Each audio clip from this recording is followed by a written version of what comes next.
जी अस्सलाम वालेकुम वरहमतुल्लाहि वबरकातुहू। आज इंशाल्लाह तबारक व तआला ये जो मूलियों का पानी कैसे निकालते हैं ये इंशाल्लाह मैं आपको बताऊंगी।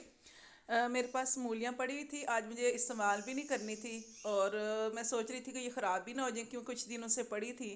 तो मैंने देखें क्या किया कि उसको मैंने कश करने के बाद उसको मैंने ये देखें स्पिनर के अंदर इसको ड्राई कर लिया। और आप ये देखें जैसे कपड़े खुशक हो जाते हैं ना, ड्राई हो जाते हैं, ऐसे ये मूलियाँ बिल्कुल जो है ना ऐसे ड्राई हो गई हैं। ठीक है। अब देखें मुझे यूज़ भी नहीं करनी, आप देखेंगे आप भी इस तरीके से करें। और फिर आपने अगर आपने यूज़ नहीं करनी तो आप इसको बॉक्स वगैरह में ऐसे डाल के